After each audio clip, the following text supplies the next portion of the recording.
Hello. आशा कर रहा हूँ आप सब अच्छे होंगे।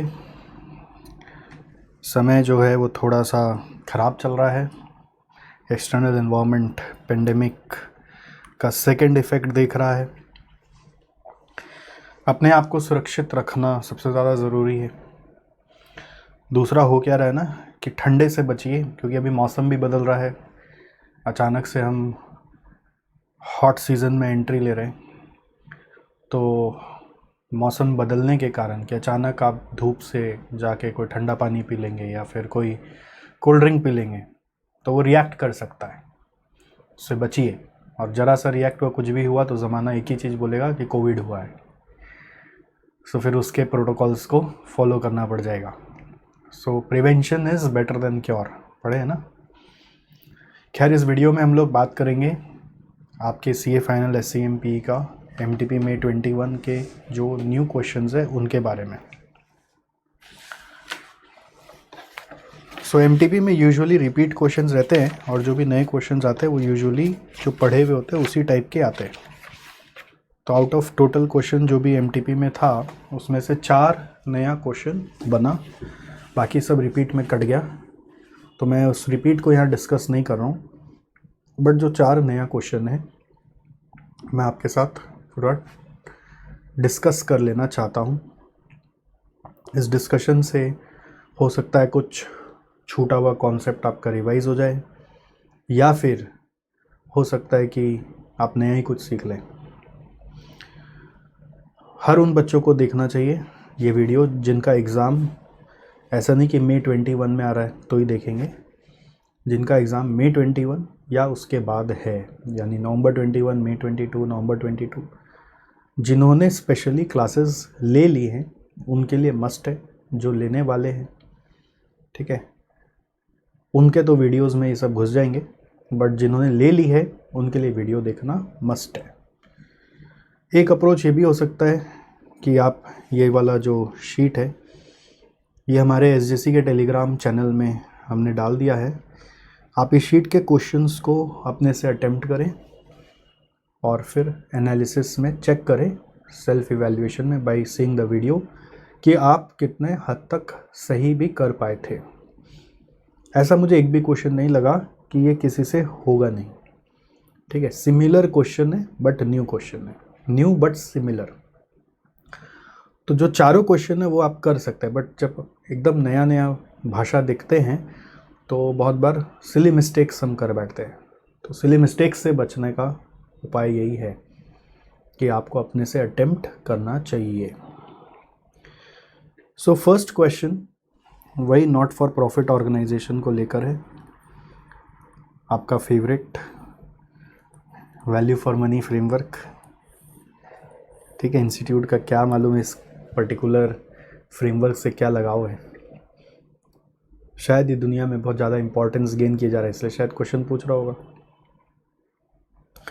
Before I take you into this, मैं कुछ नॉट फॉर प्रॉफिट ऑर्गेनाइजेशन से रिलेटेड ICMAT में एक दो नया डिस्कशन है उसको एक बार कर लेना चाहता हूँ। ओके, सो जो पुराने बच्चे हैं ये नए डिस्कशन को एक बार फिर से देख लें। हालांकि ये नए डिस्कशन हमने पहले भी एक वीडियो बना दिया था ऐसे ही न्यू मैथ एडिशंस बोलकर, बट क्या होता है उतना कौन देखा होगा नहीं देखा होगा मुझे नहीं पता, इसलिए ये एक बार न्यू डिस्कशन थोड़ा सा कर लेते हैं। कि पहला एक सवाल आता है कि नॉट फॉर प्रॉफिट सेक्टर का कुछ कैरेक्टरिस्टिक्स होता है या फीचर्स होता है। अगर ये क्वेश्चन आ जाता है तो बच्चे क्या करते हैं, जो पुराना पढ़े हुए हैं वो लोग इसमें challenges faced by not for profit को लिखने लगते हैं, वो कैरेक्टरिस्टिक्स और फीचर्स को नहीं लिखते। सो सबसे पहला कि फीचर्स का हमें की पॉइंट्स याद रखना है कि इसका जो पर्पज़ है वो नॉन इकोनॉमिक है, ठीक है, नॉन इकोनॉमिक पर्पज़। जैसे अगर आपके पास अभी ये मैट नहीं है तो आप इंस्टीट्यूट के वेबसाइट से डाउनलोड कर सकते हैं, या फिर आप एक काम करिए अपना कॉस्ट का कॉपी खोल लीजिए और उसमें ये की characteristics not for profit sector का लिखना शुरू कर दीजिए। अगर नॉट फॉर प्रॉफिट सेक्टर का कहीं नोट्स वोट्स लिखा हुआ है तो वहीं पे जाके लिखना शुरू कर दीजिए। दूसरा कैरेक्टरिस्टिक है, इनको बहुत फंड चाहिए होता है to do its operations to achieve its goal for the attainment of above stated purposes. तो इनका क्या है, requires funds. क्या गोल है, require funds to achieve their goal. और वो फंड्स आपका कोई इंटरनल मेंबर्स से आएगा उस ऑर्गेनाइजेशन का, या फिर कोई एक्सटर्नल कंट्रीब्यूटर्स होगा, जहाँ से भी फंड आ जाए, अल्टीमेटली बात यही है. दूसरा, इनका वेल्थ क्रिएशन मोटो है ही नहीं. No objective of creating wealth for it shareholders. तो इनका way of thinking, way of spending थोड़ा सा एक प्रॉफिट ऑर्गेनाइजेशन के मुकाबले डिफरेंट होता है. नेक्स्ट, इनसे ये एक्सपेक्टेशन नहीं कि वो कोई भी सरप्लस होगा तो वो स्टेक होल्डर्स में डिस्ट्रीब्यूट करेंगे. Does not distribute any kind of surplus. This is in the sense you can say कि ये डिफरेंस बिटवीन पब्लिक बोल रहे not for profit and profit organization की तरह ही आंसर लिखा हुआ है. तो it is difference between not for profit and profit organization की तरह लिखा हुआ है. उसके तरह सोचेंगे तो आपको जल्दी समझ में आएगा. नेक्स्ट, नया चीज़ एक और है, challenges for measurement of performance in not for profit sector. उसमें एक नया चीज़ क्या है, वे आउट. ये वे आउट पहले नहीं था, अभी वे आउट एक नया जोड़ दिया है. सो हमारा जो एमटीपी में भी क्वेश्चन है वो इस वे आउट को टारगेट कर रहा है. ठीक है, तो इसलिए ये वे आउट को भी ध्यान से पढ़िए. चैलेंजेस तो हम लोग पहले भी पढ़ते थे. पहला है difficult to quantify the cost and benefits, क्योंकि यहाँ पे पर्पज़ अल्टीमेटली बेनिफिशरीज़ का फ़ायदा है, तो वो फ़ायदा बहुत बार एसर्टेन नहीं कर पाते किसको क्या फ़ायदा मिला. Nature of benefit can be behavioural which can only measure in terms of utility और satisfaction. So can't be quantified. जैसे education of poor, free education of poor students, उसका बेनिफिट आप कैसे पता लगाओगे. दूसरा प्रॉब्लम क्या है, benefits are futuristic too, because benefits are in terms of utility,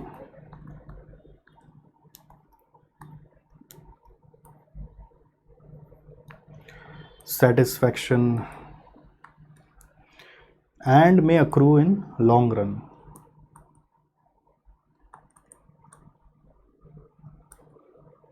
ठीक है, सो इसका फिर वे आउट क्या है. वे आउट है कि आप क्वालिटेटिव फैक्टर्स को भी इंक्लूड करो.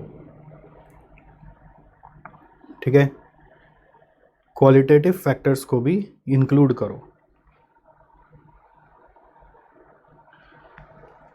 Despite it is difficult, still an attempt shall be made to trade off cost and benefits based upon opportunity, value and cost. ठीक है, despite the difficulties, you should also try to make an attempt to trade off cost and benefit. मतलब देखना तो पड़ेगा ही करके कि क्या cost लग रहा है और बदले में क्या बेनिफिट आ रहा है. अब यहाँ पे आंसर में ये एक लाइन लिखा है कि it is difficult to evaluate the performance just using financial measures. That means non financial measures are also required. You cannot be only dependent on financial measures. तो ये बात ठीक से नहीं लिखा यहाँ पर, मैं सिंप्लीफाई करके आपको बता दिया. सेकंड चैलेंज है यहाँ पर कि स्टेट या गवर्नमेंट उस पर्टिकुलर सेक्टर में जिसमें नॉट फॉर प्रॉफिट काम कर रहा है, उस पर वो स्टेट या गवर्नमेंट कैसा काम कर रहा है. अगर स्टेट या गवर्नमेंट उसके ऊपर काम करता है तो फ़ायदा क्या होता है कि एक सिनर्जी मिल जाता है. बट अगर स्टेट और गवर्नमेंट का फोकस नहीं है और आप उस चीज़ पे काम कर रहे हो तो सब कुछ इंडिपेंडेंटली करना पड़ जाता है. ठीक है, सो पॉइंट ये होता है कि नॉर्मली हम लोग बोलते हैं कि कोई भी ऑर्गेनाइजेशन अगर नॉट फॉर प्रॉफिट में काम करे तो वो वही फोकस एरियाज़ उठाए जिस पे स्टेट और गवर्नमेंट भी काम कर रहे हैं, तो सपोर्ट ज़्यादा मिलता है. ठीक है। State bodies are also working which usually has a deficit budget, ठीक है।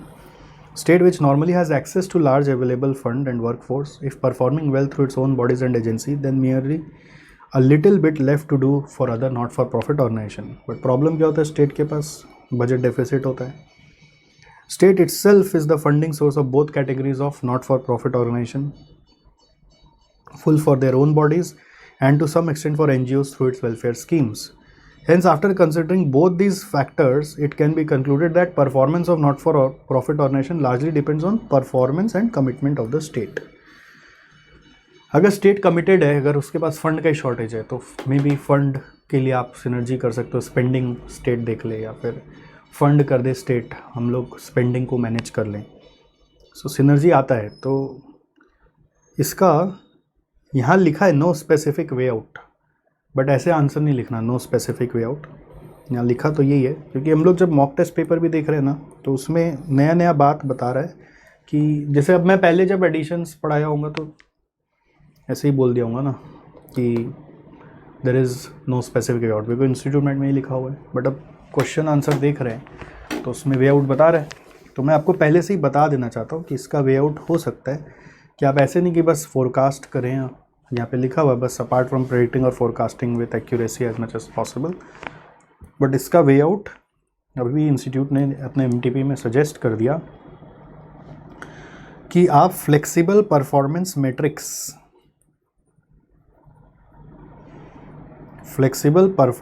मैट्रिक्स इंप्लीमेंट करो. आप फ्लेक्सिबल परफॉर्मेंस मैट्रिक्स इंप्लीमेंट करो, मतलब डायनामिक रहो.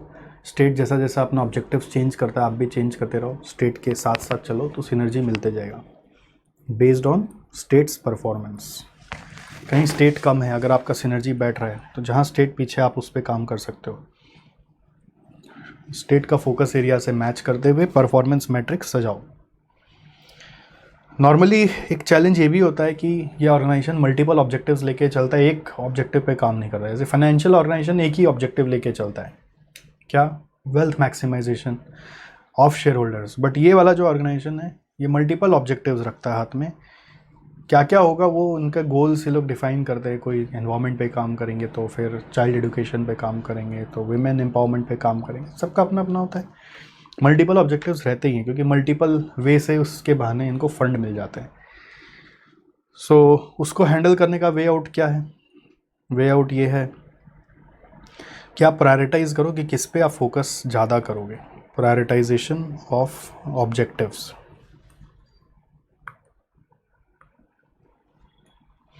प्रायोरिटाइजेशन ऑफ ऑब्जेक्टिव्स आपको करना चाहिए.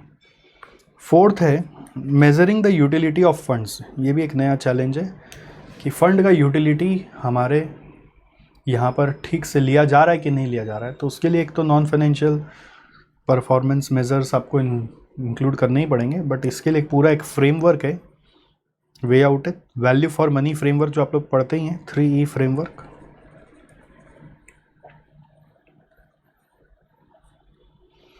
ठीक है, तो ये 3E फ्रेमवर्क आपको चाहिए जो असेस कर लेगा यूटिलिटी एक्चुअली बेनिफिशियरी के लिए काम आ रहा है कि नहीं आ रहा है, हमारा जो टारगेट्स था, ऑब्जेक्टिव्स था, वो अचीव हुआ कि नहीं हुआ. ठीक है. Don't earn to spend, they just budget to spend. मतलब वो कमाता नहीं है स्पेंड करने के लिए, बस स्पेंड करने का बजट बनाता है. इसलिए कभी कभी एक्सेसिव स्पेंड भी हो जाता है, क्योंकि कमाना नहीं है ना, तो कंट्रीब्यूशन लेना है. तो जो रुपया है उसका ठीक से यूज़ हो रहा है कि नहीं हो रहा है. स्पेंडिंग एक्सेसिवली विदाउट पर्पस में नॉट क्रिएट यूटिलिटी. इसलिए वैल्यू फॉर मनी फ्रेमवर्क या 3E फ्रेमवर्क आपको इस्तेमाल करके चेक करना चाहिए कि यूटिलिटी ऑफ फंड्स सही तरीके से आ रहे कि नहीं आ रहे. सो ये 4 पॉइंट है गाइस जो आपको अच्छे से पता होना चाहिए, याद होना चाहिए. क्या क्या है? पहला पॉइंट है कि difficult to quantify cost and benefit. Second point है performance of government. Third point है मल्टीपल ऑब्जेक्टिव्स. फोर्थ पॉइंट है measurement of utility of funds. ठीक है. सो उसका वे आउट भी याद रखना होगा. ये नया चीज़ है, पहले अपने इंस्टीट्यूट मटेरियल में इसके बारे में डिस्कशन नहीं था.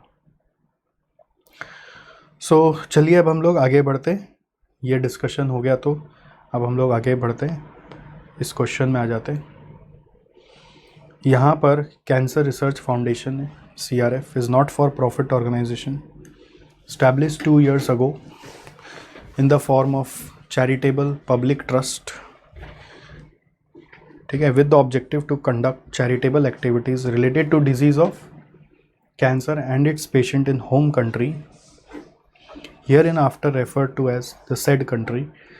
After considering the 2018 report by World Health Organization, which said that 1 in every 10 will develop cancer during lifetime and 1 in 15 will die of the disease in said the country. In 2018, cancer took more than 7 lakh lives. According to estimates by the Medical Research Council of said country, the death toll is expected to rise to 8.8 lakh by 2020. तो 7 लाख से बढ़ने ही वाला है, मतलब एक severe issue है हमारे country में जिसके ऊपर ये रिसर्च फाउंडेशन काम कर रहा है। The mission statement of CRF is read as, we are here to reduce cancer deaths to 0. ठीक है, CRF enlists the following 3 critical success factors to attain this mission. Number 1, reduce the number of people suffering from cancer. ये CSF इन लोगों ने बना रखा है।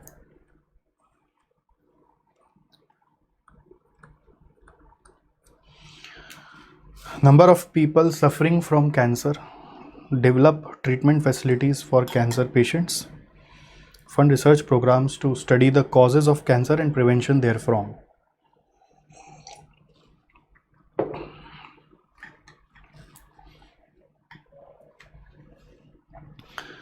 Reduce the number of people suffering from cancer, okay. दूसरा treatment facilities, तीसरा fund research programs. CRF comprises a board of trustee, a group of advisors, and a volunteers apart from free executive staff members. Management rests with the board of trustees, whereas technical decision and representations made by a group of advisors which comprises experts who are either renowned medical professionals or CEOs of pharma companies. Executive staff executes the operational tasks and coordinate activities like camps, awareness drive, etc. Through volunteers, the only executive staff gets a fixed salary. Advisors get honorarium to meet out of pocket expenses only. ठीक है, तो board of trustees को क्या मिलता है वो तो कुछ नहीं लिखा हुआ है, बट एग्जीक्यूटिव स्टाफ को सैलरी मिलता है, एडवाइजर्स को ऑनरेरियम मिलता है। CRF under its mission Nirog has tie-ups with different hospitals that take care of the cancer patient.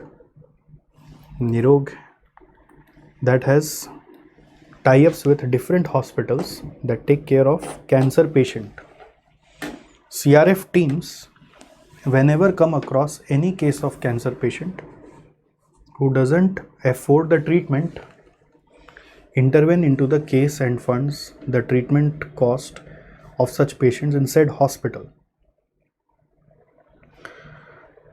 वो लोग क्या करते हैं, जो आदमी अफोर्ड नहीं कर सकता है वो इंटरवेन करते हैं उसमें एंड फंड कर देते ट्रीटमेंट।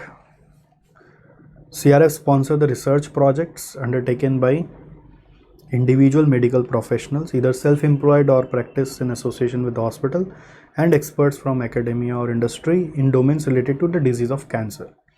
तो स्पॉन्सर भी करता है रिसर्च प्रोजेक्ट्स, मतलब क्या क्या करता है, फंड करता है, स्पॉन्सर करता है।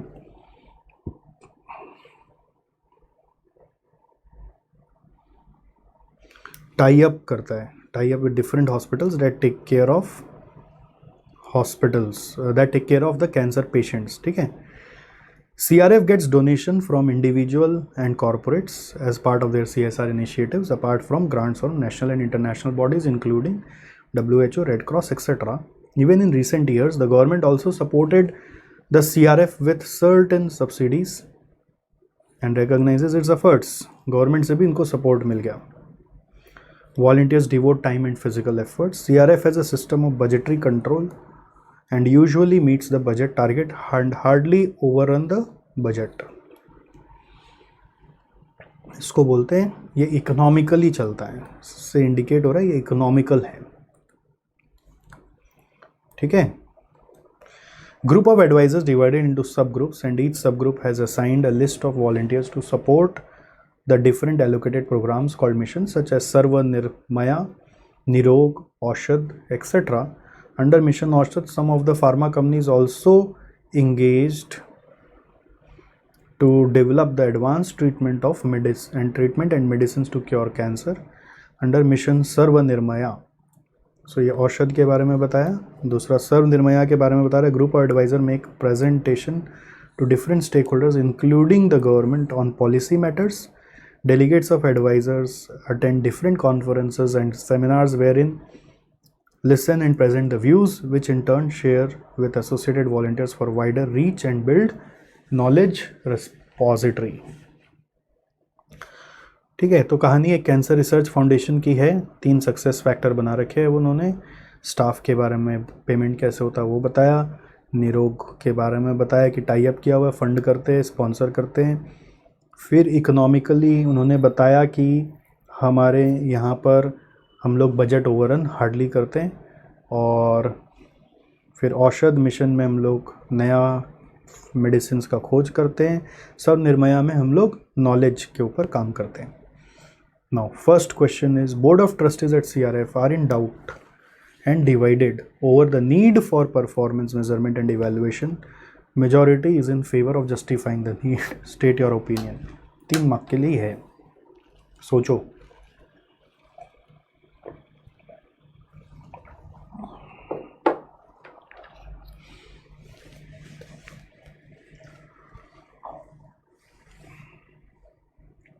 क्या लग रहा है, परफॉर्मेंस इवैल्यूएशन का ज़रूरत है कि नहीं है? आंसर है कि है. ठीक है,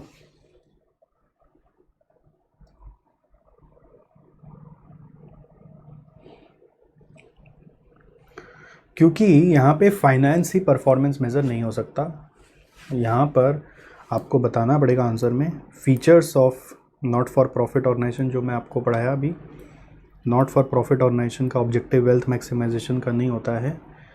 नॉट फॉर प्रॉफिट ऑर्गेनाइजेशन का ऑब्जेक्टिव में नॉन इकोनॉमिक एक्टिविटीज़ ज़्यादा होता है, इनको फंड चाहिए होता है. ठीक है, और ये फंड डिस्ट्रीब्यूट भी नहीं करते हैं, तो सरप्लस डिस्ट्रीब्यूट नहीं करते हैं. तो फीचर्स पहले एक्सप्लेन करोगे, फिर आप जस्टिफाई करोगे कि why performance model is needed, या justify why performance model is needed. तो उसका जस्टिफिकेशन हम कैसे करेंगे सर? जस्टिफिकेशन में आपको बोलना पड़ेगा कि इनका जो फीचर्स है उसमें परफॉर्मेंस मेज़र नहीं हो सकता फ्रॉम फाइनेंशियल फैक्टर्स. इनके यहाँ मल्टीपल ऑब्जेक्टिव्स होते हैं जो लॉन्ग टर्म में बेनिफिट्स देते हैं. वही थोड़ा सा चैलेंजेस को यूज़ करते हुए एक पैरा बनाना पड़ेगा, क्योंकि चैलेंजेस को लेकर ऑलरेडी नेक्स्ट क्वेश्चन है, बट फिर भी एक पैरा थोड़ा सा उसको ही वर्ड को रेफ़र करके बनाना पड़ेगा. पूरा चैलेंजेस एज इट इज़ लिखेंगे तो रिपीटिशन हो जाएगा, उसका कोई मार्क्स नहीं. और बहुत ज़्यादा भी नहीं लिखना, 3 मार्क का है. तो पहले फीचर्स बता दिया, फिर जस्टिफाई यही करना है कि नॉट फॉर प्रॉफिट ऑर्गेनाइजेशन है तो इनका परफॉर्मेंस फाइनेंशियली मेज़र नहीं कर सकते, तो हम लोग को क्वालिटेटिव फैक्टर्स चाहिए. और क्वालिटेटिव फैक्टर्स को मेज़र करने के लिए आपको कुछ ना कुछ मॉडल लगेगा. और दूसरी बात आप ये भी बता सकते हैं कि इनका वेल्थ क्रिएशन अगर ऑब्जेक्टिव नहीं है तो इनका एक ऑब्जेक्टिव है जो सबसे इम्पॉर्टेंट होता है नॉट फॉर प्रॉफिट का, कि वो अपने सारे कंट्रीब्यूटर्स को अश्योरेंस दिला पाए कि उनका जो फंड है वो जिस पर्पज़ के लिए लिया गया था उसी पर्पज़ के लिए काम आ रहा है. ठीक है, सो अगर आप वो कर सकते हैं तो उसके लिए नॉट फॉर प्रॉफिट ऑर्गेनाइजेशन को भी परफॉर्मेंस मेजरमेंट तो अपना करके दिखाना पड़ेगा. सो यहाँ पे अगर हम आते हैं, first let's acknowledge this fact that CRF is a not for profit organization. उसका फीचर्स क्या है वो बता रहे हैं यहाँ पे आंसर में. जैसा कि मैंने आपको बोला था कि पहला नॉन इकोनॉमिक है, नॉन इकोनॉमिक एक्टिविटीज़ में ये इंगेज रहता है.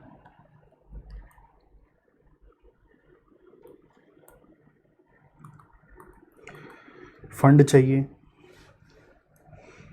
नेक्स्ट है वेल्थ क्रिएशन नहीं करता है, नॉट वेल्थ क्रिएशन.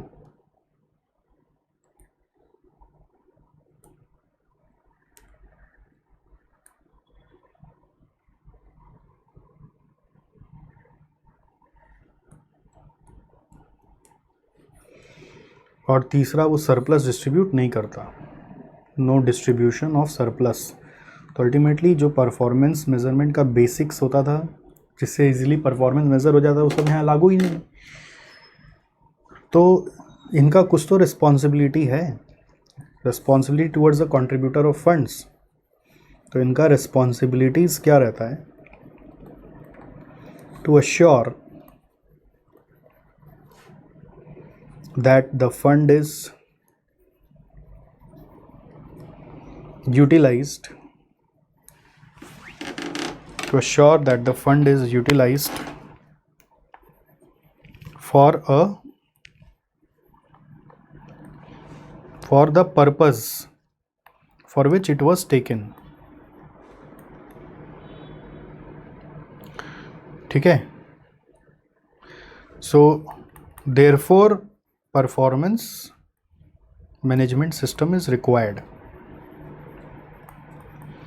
आपको मैंने अपने केस स्टडी डाइजेस्ट के वीडियोस में ये सारा सिस्टम सिखाया है कि कैसे आपको एक एक केस स्टडी पढ़ना है। इनफैक्ट हर बार डीजेबी सॉल्यूशन भी जब कराया तो आपको ये सब कीवर्ड्स हमेशा आपको समझाया कि इस तरह से आपको साइड में लिखते रहना है, जिससे कि नेक्स्ट टाइम ये आंसर को पढ़ने के लिए उतना प्रेशर ना रहे।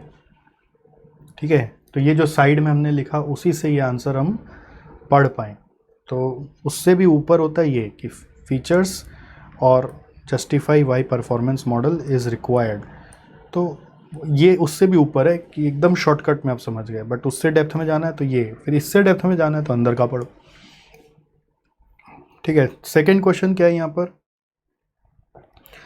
State at least 3 difficulties associated with performance management in the case of CRF and give a possible way out for the same. आपको 3 डिफिकल्टीज बताना है और उसका वे आउट बताना है। तो डिफ़िकल्टीज तो 4 आपको बताया गया था, जैसे कि एक मल्टीपल ऑब्जेक्टिव्स होता है तो उसका वे आउट क्या, प्रायोरिटाइजेशन करो। परफॉर्मेंस ऑफ गवर्नमेंट, उसका वे आउट क्या, फ्लेक्सिबल परफॉर्मेंस मैट्रिक्स चाहिए। ठीक है, तीसरा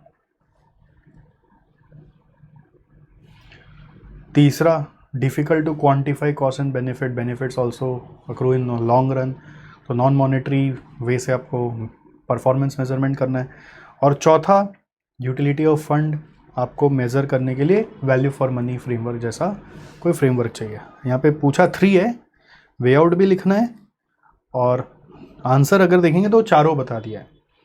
ठीक है, एनी 3 इज़ रिक्वायर्ड, बट आपका आंसर में यहाँ पे चारों दिया हुआ है।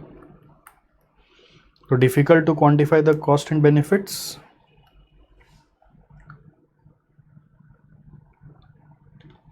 सेकेंड वे आउट है उसका नॉन मॉनेटरी और क्वालिटेटिव फैक्टर्स के बारे में भी सोचो।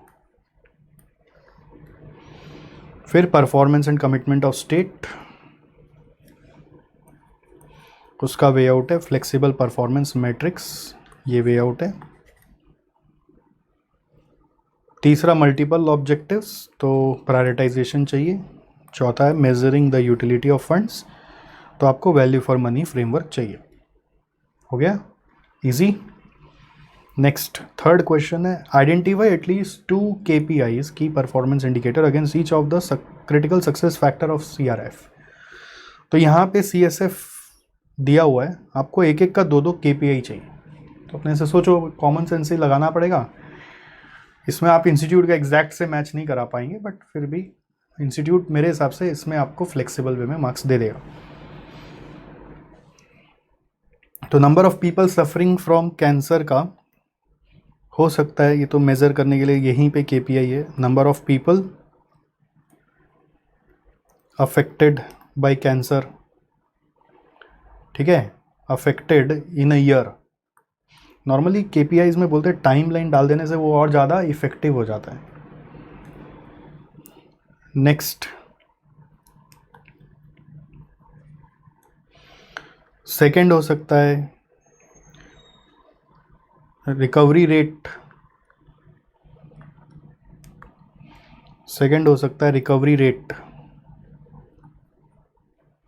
ठीक है, तो ये 2 इधर का हो गया।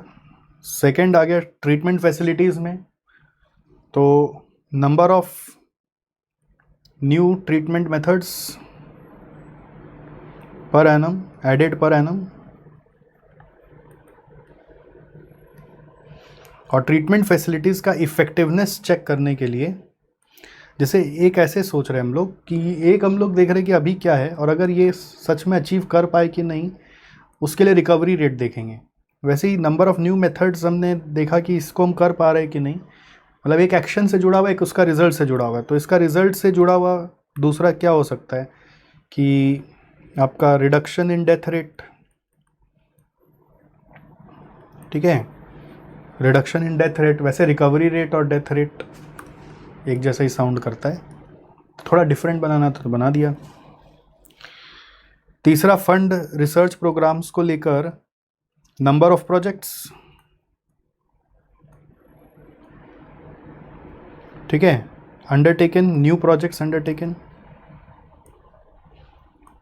और दूसरा हो सकता है कि percentage increase in funded programs, कितना आपने फंडेड प्रोग्राम्स में कितना परसेंटेज इंक्रीज किया, percentage increase in funded programs, ठीक है, on total budget, budgeted spend, पूरा जो स्पेंड करते हैं उसमें जो बजट प्रोग्राम पे स्पेंड होता है, फंडेड प्रोग्राम्स पे स्पेंड होता है, उसका परसेंट ग्रो कर रहा है क्या। सो अगर अंडरटेकन रहेगा तो उसका रिजल्ट होगा ना, एक एक्शन से जुड़ा हुआ है, एक रिजल्ट से जुड़ा हुआ है। आप ऐसे सोचोगे तो KPIs मिल जाएगा, एक एक्शन एक रिजल्ट, ठीक है। तो इसका आंसर हो गया, 6 मार्क खत्म। उसका आंसर यहाँ पे लिखा हुआ भी है, आप देख सकते हो, सिमिलर टाइप का ही है। मॉर्टेलिटी रेट मतलब death rate, percentage of money spent on total contributions, और आप टोटल कॉन्ट्रीब्यूशंस भी ले सकते हो या टोटल बजट स्पेंड भी ले सकते हो, मतलब रेवेन्यू का भी परसेंट देख सकते हो, टोटल कॉस्ट का भी परसेंट देख सकते हो।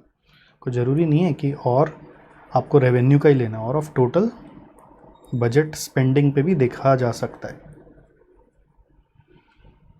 ठीक है। नेक्स्ट आपका नंबर ऑफ न्यू प्रोजेक्ट्स का भी बात आ गया, या प्रोजेक्ट्स कंप्लीटेड का भी आप मेजरमेंट लगा सकते हो। ऑल राइट, ईजी था। नेक्स्ट फोर्थ में आ जाओ। Board of trustees at CRF finally decided to apply value for money framework to assess the performance, but concerned about its utility and how to draw the integrated conclusion if the result of all 3 E's are not aligned to each other. Advise the management. So उन लोगों ने सोचा है कि हम value for money framework use करेंगे, तो आपको 2 चीज़ बताना है एडवाइस करते वक्त। एक तो वैल्यू फॉर मनी फ्रेमवर्क क्या होता है वो बता देना चाहिए, और एक नया चीज़ क्या है, नया क्या है, पहले का ही चीज़ है। इवन अभी नवंबर 20 का एग्ज़ाम में भी यही था कि आप ओवरऑल असेसमेंट कैसे करेंगे। तो बच्चे नॉर्मली उसको लिख नहीं पाते क्योंकि इंस्टीट्यूट मैट में डायरेक्टली नहीं दिया हुआ, वो एक क्वेश्चन से पकड़ के लाना पड़ता है। ताजमहल वाला और सिल्वर सैंड वाला जो क्वेश्चन था उससे वो ड्रॉ करके लाना पड़ेगा, ठीक है। सो इसका आंसर में 2 पार्ट में है। एक आपका वैल्यू फॉर मनी फ्रेमवर्क आपने बता दिया, what is value for money framework, what it is, उसके बारे में तीनों ई के बारे में थोड़ा सा एक्सप्लेन कर दिया। और फिर इंटीग्रेटेड कंक्लूजन कैसे आएगा, असेस कैसे करेंगे, उसका स्टेप्स है, ठीक है। मैं इसको थोड़ा ड्रॉ करके आपको बता देता हूँ। ऐसा हमने अपने सेवियर बुक्स में भी आपको बताया है कि सबसे पहले आप चेक करेंगे, has the objective been achieved, has the objective been achieved, objective जो सेट किया था, जो टारगेट्स सेट किया था, वो अचीव हुआ कि नहीं हुआ।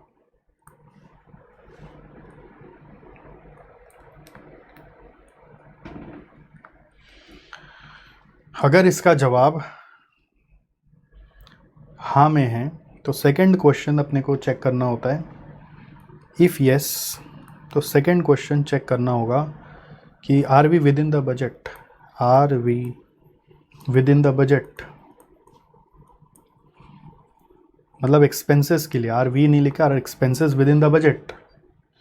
तो अब इससे सिनेरियोज बनते, ठीक है। तो 2 सवाल एक्चुअली, मैं यहाँ से इफ यस हटा दे रहा हूँ, इससे सिनेरियोज बन रहे हैं। पहला सिनेरियो बन रहा है कि ऑब्जेक्टिव अचीव्ड, ठीक है, ऑब्जेक्टिव वाला अचीव हो गया और एक्सपेंस भी विद इन द बजट है, तो ये तो वारे न्यारे हो गए। तो इसको अपने क्या बोलेंगे, success, goals achieved, value for money has been achieved, value for money has been achieved. Efficiency को लेके नहीं कंक्लूड करते हैं, ठीक है। हम लोगों का मेन है कि रुपया कम से कम लगे और ऑब्जेक्टिव अचीव हो जाए। दूसरा केस है कि ऑब्जेक्टिव अचीव हुआ but expense greater than budget हो गया।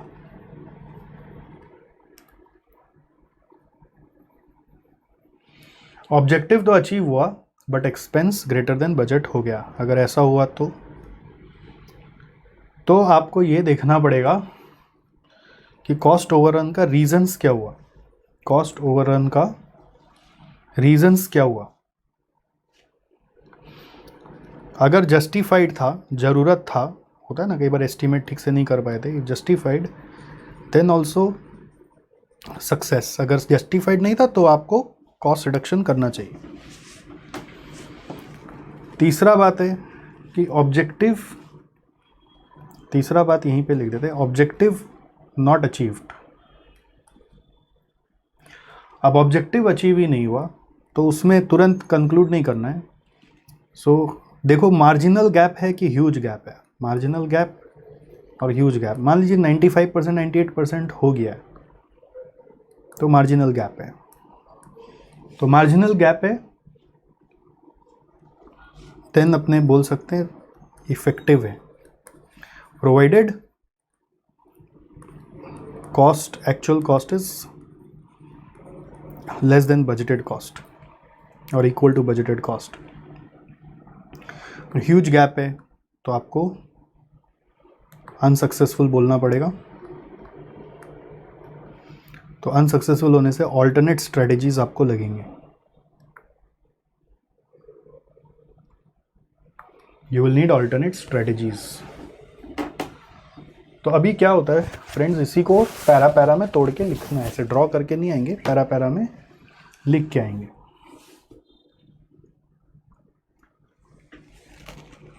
ठीक है,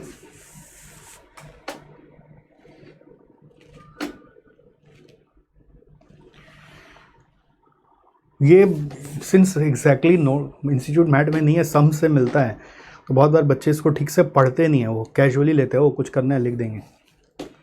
इतना इजी नहीं है। ये पूरा पैरा को मैंने ऐसे डायग्रामेटिकली सजा दिया है, आप इसको फॉलो करिए, आपका काम हो जाएगा। समझ में आया आपको क्वेश्चन नंबर 1? ठीक है, आपको लिखना पड़ेगा साथ में, ऐसे खाली बैठ के वीडियो थोड़ी देखने से होगा। या फिर अपने से अटेम्प्ट करिए और मिला लीजिए।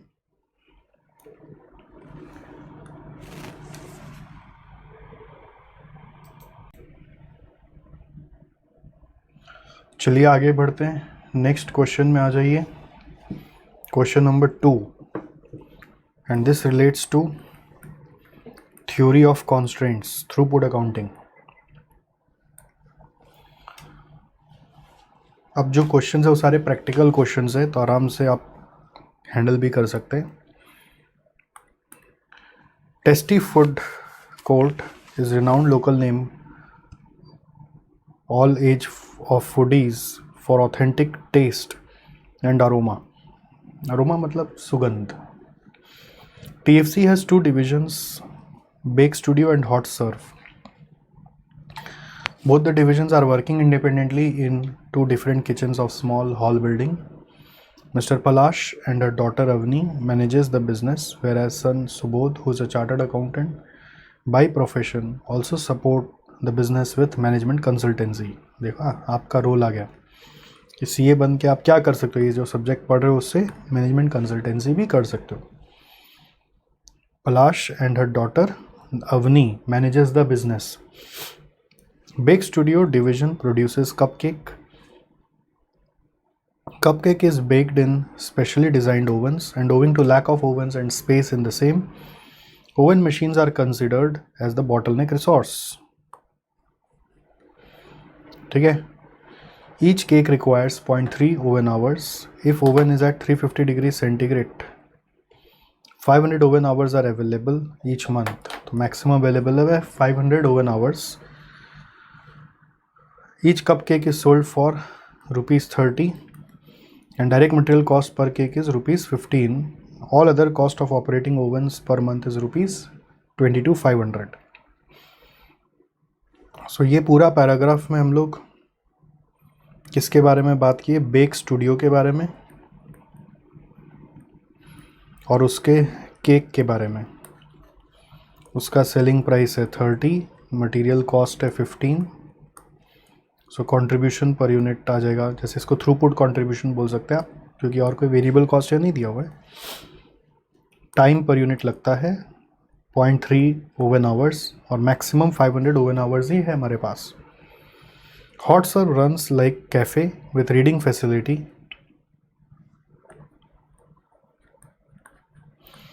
हॉट सर्व दूसरा डिवीजन के बारे में बोल रहे हैं, वो कैफ़े है and produces only 2 products on alternate days basis, hot chocolate and latte. Latte is the name of coffee, type of coffee. Hot chocolate and latte, which passes through 2 processes, beating and preparing. There are one chef and 1 helper apart from 3 waiters. Miss Avni herself manages the counter. Cafe starts at 10 a.m. in the morning and remain open till 8 in the evening. इसका भी एक importance है यहाँ पे इस सब में. सो 10 to 8 मतलब हो गया कितना आवर्स खुला रहता है? 10 hours a day. Idea is to customer focus. Each cup of coffee is prepared separately at order and in accordance with the specification. The requirement of time for each unit is expressed in matrix below. तो 2 process से पास होता है, beating और preparing. तो कितना time लगता है वो दोनों आपको बता दिया है. Beating and preparing process witness average down time of 1.5 hours and 2.5 hours. देखो आवर्स अवेलेबल कितना है, वो है 10-10. फिर बोल रहे डाउन टाइम रहेगा 1.5 इसमें और 2.5 इसमें, on account of lunch hour of helper and chef and requisite cleaning of kitchen to maintain hygiene. The cost and revenue for each unit of hot chocolate and latte are given below. So अपने को सिर्फ variable cost ही लगते हैं. सो ये है 70 और ये है 60. आई डोंट नो ये काम आएगा कि थ्रूपुट वाला काम आएगा, जस्ट अपने निकाल लिए. Now TFC recently adopt the back flush costing system with a raw material inventory control account and throughput accounting on Subodh advice. Subodh ji ज्ञान दे दिए कि थ्रूपुट अकाउंटिंग लगाओ और बैक फ्लश लगाओ. सो पहला सवाल 2 मार्क के लिए. 2 मार्क के लिए डिस्क्राइब वर्ड जचता नहीं है, बट फिर भी लिखा है the feature which distinguishes backflush accounting from other systems. So ये तो आपको पता होना चाहिए. बैक फ्लश अकाउंटिंग एक JIT system based accounting system है जिसमें हम लोग एंट्रीज तभी ट्रिगर करते हैं जब हमारा एक्चुअल सेल हो जाता है या फिर at the end of production trigger करते हैं. ठीक है, इसमें टाइम बचता है, अकाउंटिंग का कॉस्ट बचता है. इन्वेंट्री लेवल यहाँ पे अज्यूम्ड रहता है कि निल रहेगा, नेग्लिजिबल रहेगा. और बैक कैलकुलेशन करके मतलब जितना प्रोडक्शन किया उसके हिसाब से मटेरियल ख़रीदा होगा. मतलब अगर प्रोडक्शन 100 यूनिट किया और 1 यूनिट के लिए 5 kg मटेरियल लगता है तो 500 kg मटेरियल कंज्यूम हुआ होगा और 500 kg मटेरियल परचेज़ किया होगा. इस तरह से प्रोडक्शन से परचेज़ निकाला जाता है. तो ये बैक फ्लश है 2 मार्क के लिए. तो क्या लिखा है आंसर ने, देखो ये JIT सिस्टम का अकाउंटिंग सिस्टम है. JIT सिस्टम को इम्प्लीमेंट करने में हेल्प करता है. ये एंट्रीज़ को डिले करके रखता है until the event take place. यानी कि even in case of JIT even when goods are moved as finished inventory और सोल्ड, मतलब entry is triggered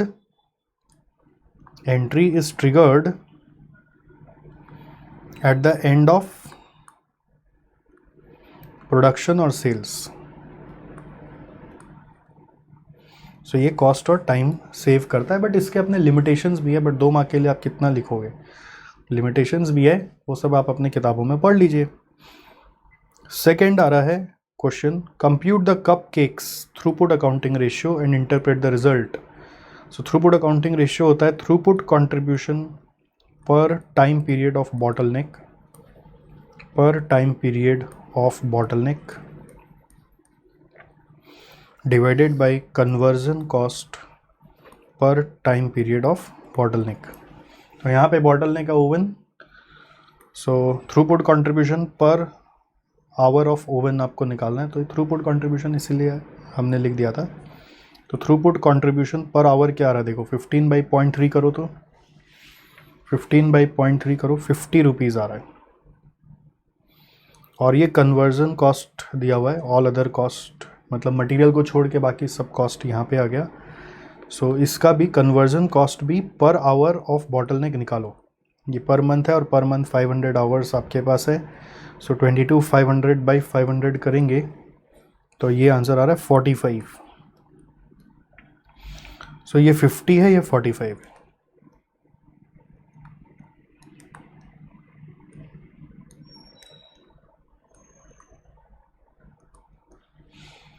ठीक है, तो इन दोनों का रेशियो बना दीजिए 50/45। इसका आंसर होगा 50/45, ये आ रहा है 1.11 times.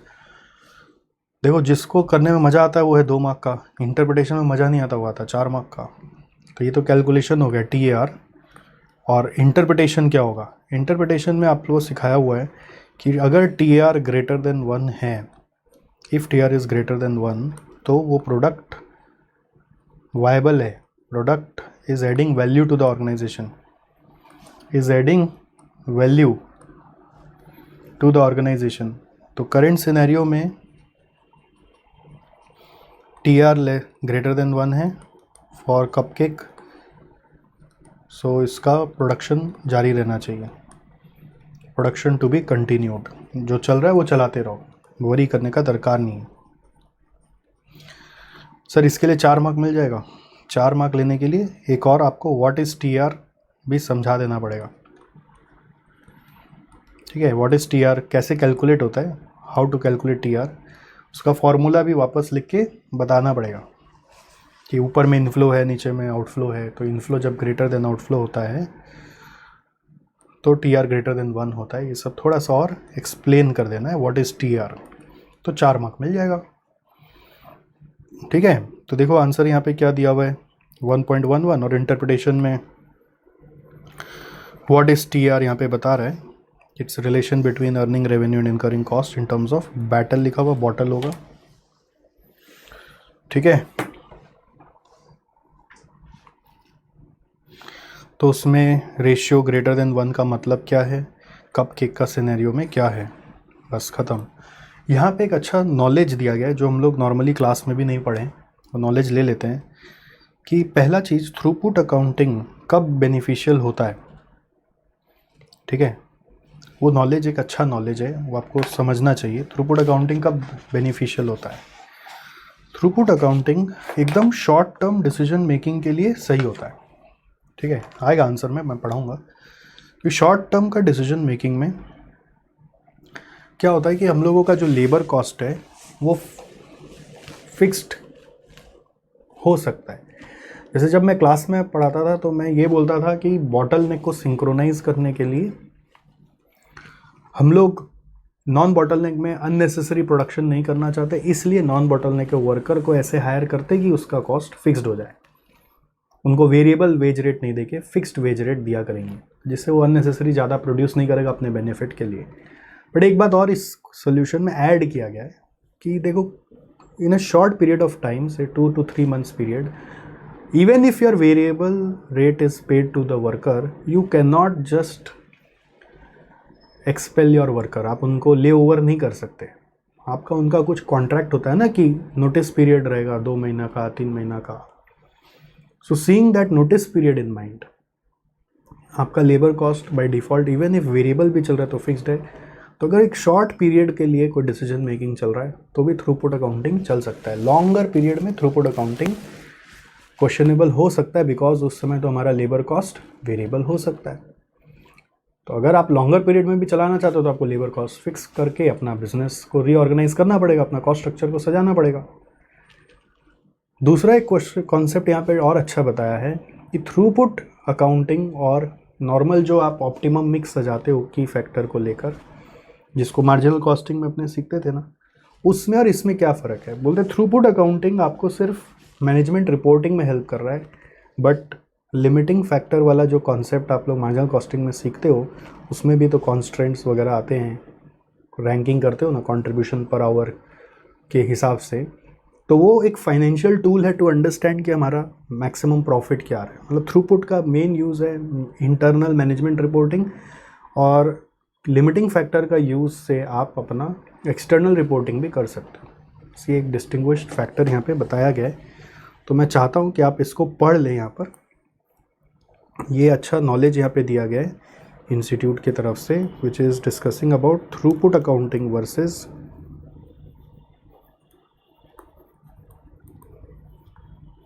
Limiting factor analysis.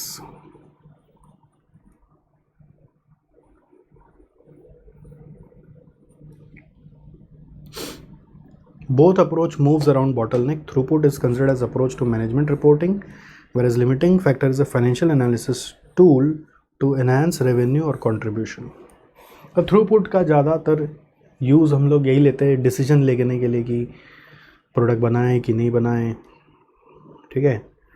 Throughput का डिसीजन से हम लोग कॉन्स्ट्रेंट्स को एलिवेट करने का कोशिश करते हैं, बट लिमिटिंग फैक्टर कभी कॉन्स्ट्रेंट को हटाता नहीं है। लिमिटिंग फैक्टर एनालिसिस क्या करता है, कॉन्स्टेंट को मान ही लेता है और उसके हिसाब से अपने आप को एडजस्ट करता है। तो थ्रूपुट का यूज़ क्या है, वो कॉन्स्टेंट को हटाने पे भी काम करता है। यही थ्योरी ऑफ कॉन्स्टेंट में सिखाया था ना। नेक्स्ट, तो सेकेंड पार्ट हो गया आपका।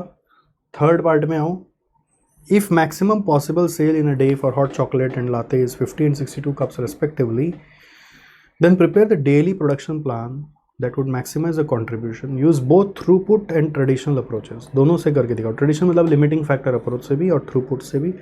Also discuss appropriateness of both the approach. तो देखो 4 + 4 + 4, डिस्कस का 4, कैलकुलेशन का 4 और 4 8, ठीक है। सो थ्रूपुट से क्या करोगे, इसमें सबसे पहले मैं करके दिखा देता हूँ। करने से मेरा भी फ़ायदा होता है कि मेरे को याद हो जाता है। रेगुलर बैचेस में जब पढ़ाऊँगा तो मुझे भी टेंशन कम रहता है ना। पार्ट 3। सो पहले समझो हम थ्रूपुट अकाउंटिंग अप्रोच लगा देते हैं।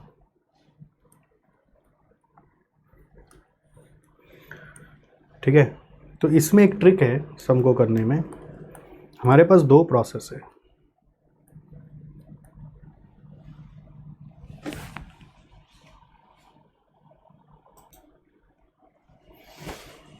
प्रोसेस का नाम है बीटिंग और प्रिपेयरिंग। तो एक तरह से 2 प्रोसेस है, तो लग रहा है ना कि 2 कॉन्स्टेंट है क्या, 2 बॉटलनेक है क्या। बॉटलनेक तो एक ही होता है सिस्टम में। तो एक्चुअली यहाँ पे पहला स्टेप अटक रहा है, बॉटलनेक क्या है, ठीक है। तो फर्स्ट स्टेप हम लोग काम करें आइडेंटिफाइंग द बॉटलनेक, ठीक है।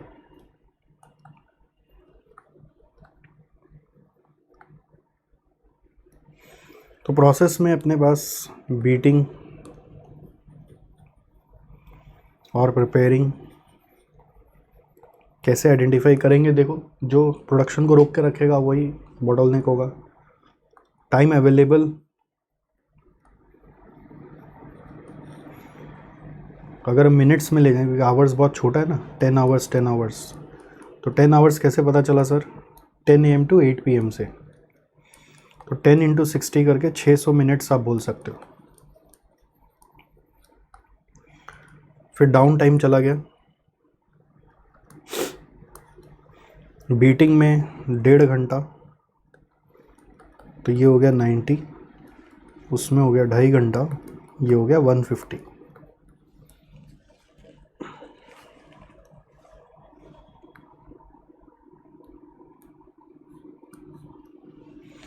Okay, now from this available productive time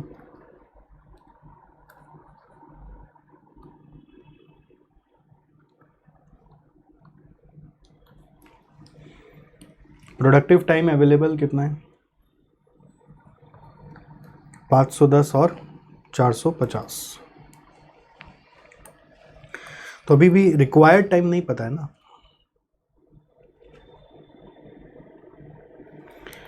so मान लीजिए हमें तो प्रोड्यूस करना है कितना, वो तो क्वेश्चन में बोला था ना 50 एंड 62। तो हम और वर्किंग करें, time required. So 50 units of hot chocolate and will take how much time? Time पर यूनिट क्या लेगा वो लोग हॉट चॉकलेट बीटिंग प्रोसेस में? 9.5 मिनट्स, और प्रिपेयरिंग में वो लेता है 50 into 9 minutes plus 62 units of latte का डिमांड है, तो 62 इंटू 7.5 और 62 इंटू 6.8। देखो क्या आ रहा है, टाइम रिक्वायर्ड क्या आ रहा है?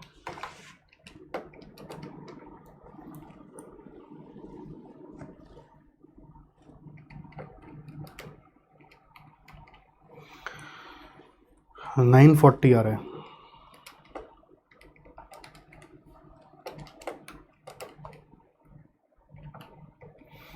फिर 50 इंटू 9 और 62 इंटू 6.8, 871.6 आ रहा है। तो देखिए तो दोनों ही प्रॉब्लमेटिक है, दोनों में ही टाइम अवेलेबल कम है। तो इसका ट्रिक क्या है? याद है, थ्रूपुट अकाउंटिंग रेशियो निकाल देते हैं, required by available. 940 by 510 1.84, 871.6 by 450 1.94, 936 आ रहा है, तो 94 कर दिया मैंने। सो जिसका थ्रूपुट अकाउंटिंग रेशियो हाईएस्ट होता है वही की फैक्टर होता है, याद है आपको? As TAR is highest for the preparing process,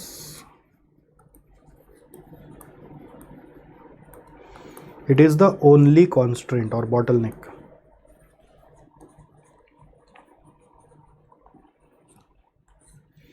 ठीक है, सो ये स्टेप 1 हो गया। अब आप रैंकिंग कर लोगे, रैंकिंग स्टेटमेंट बनाओ।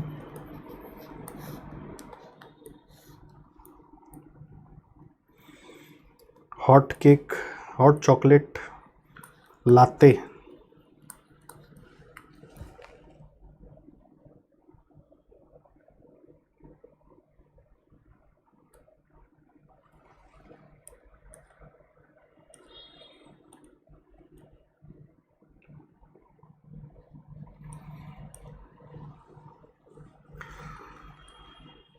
so we have selling price 180 less only material cost is the only variable cost in 3OC। Material cost है आपका 40-30, 40-30, सो ये हो जाएगा 60-50 थ्रूपुट कंट्रीब्यूशन पर यूनिट।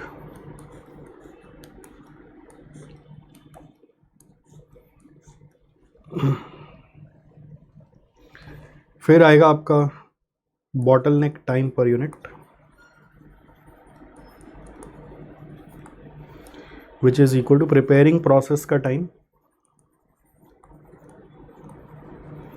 वो है 9 और 6.8 मिनट्स। थ्रूपुट कंट्रीब्यूशन पर minute 60 divided by 9 is 6.67, 50 by 6.8 is 7.35।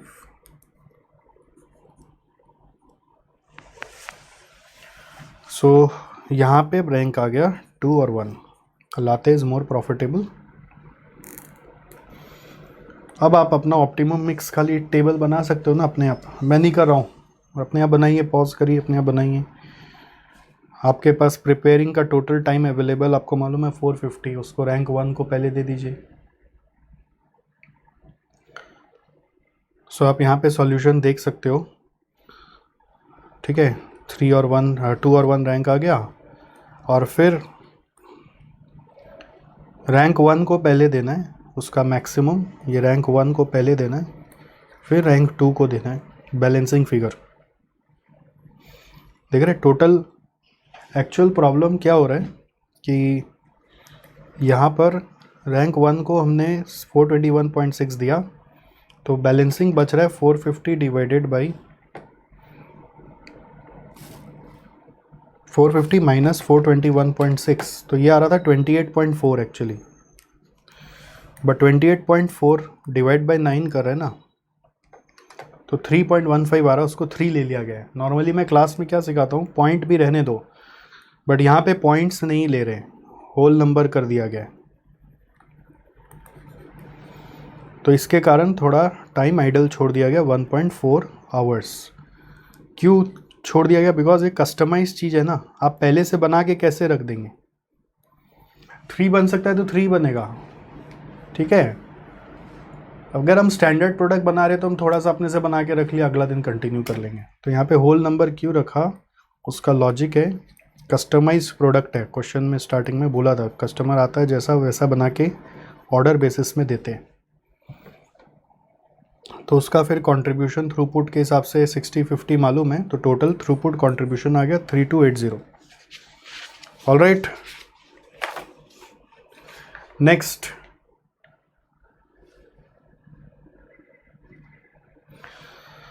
अब यही ट्रेडिशनल अप्रोच से करना है, तो बस कॉन्स्टेंट तो वही रहेगा क्योंकि और कोई कॉन्स्टेंट फाइंड करने का ज़रिया नहीं है।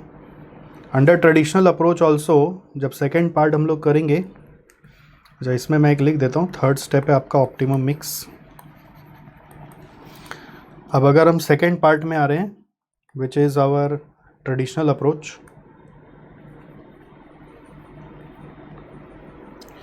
तो ट्रेडिशनल अप्रोच में since no other information, constant वही मान के चलेंगे जो थ्रूपुट से डिटेक्ट हुआ।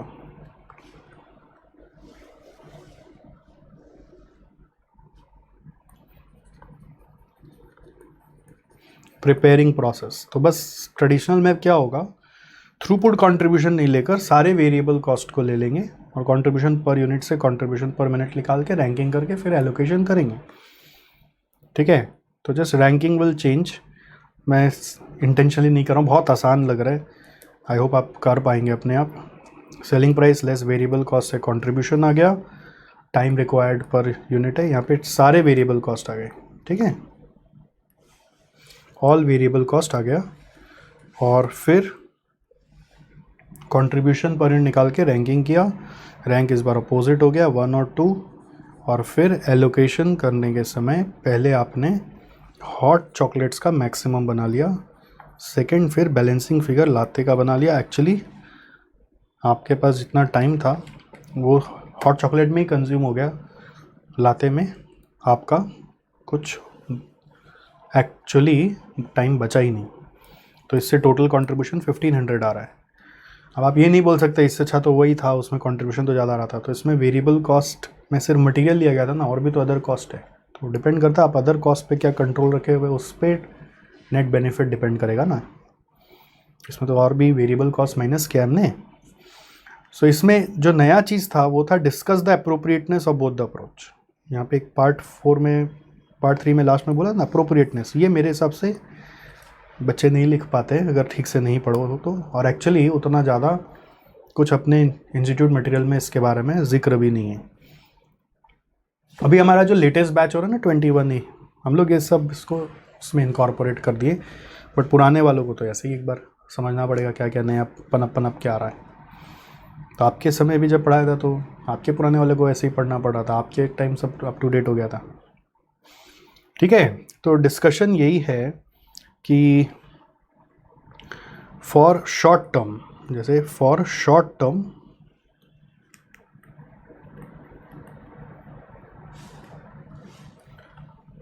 जैसे कि 3 to 6 months,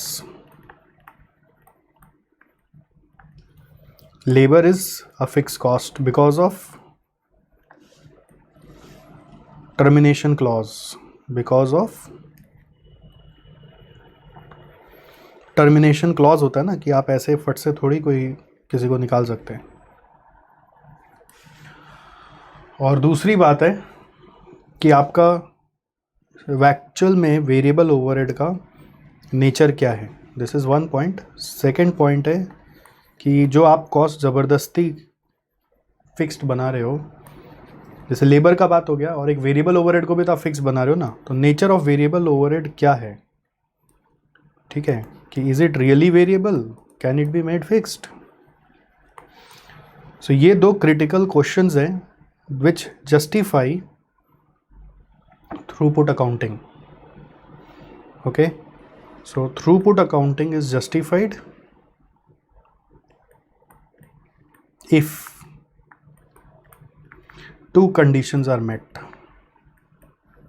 If two conditions are met, first decision short term होना चाहिए और दूसरा nature of variable overhead fix type का होना चाहिए। वेरिएबल होगा तो थ्रूपुट अकाउंटिंग नहीं लगेगा। तो यही बात इसमें पैराग्राफ में लिखा हुआ है, ठीक है। वो मार्जिनल कॉस्टिंग का इंपॉर्टेंस बता रहा है, it started gaining importance in first half of 20th century. 1930s में labour cost used to be variable, उस समय की बात है, because there were more casual workers, but circumstances and labour laws has been change significantly since then. Now labour force is largely permanent, not if regular in nature, hence but labor cost no longer remain variable cost, especially in shorter period, let's say decision making is 3 to 6 month, termination clause के कारण, which usually have provision of notice.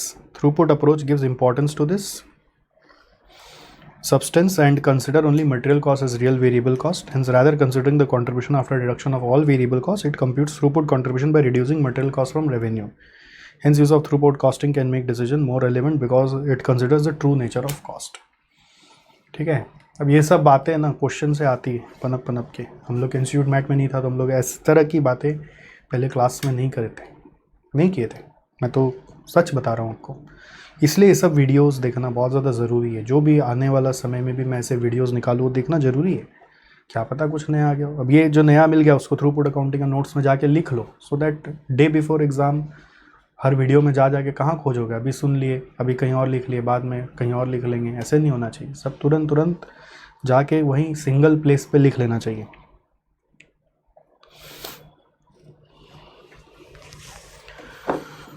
ठीक है। Use of throughput costing can make decision more relevant because it considers the true nature of cost. So critical aspect से दो, decision कितना period का है और नेचर ऑफ वेरिएबल ओवरहेड क्या है।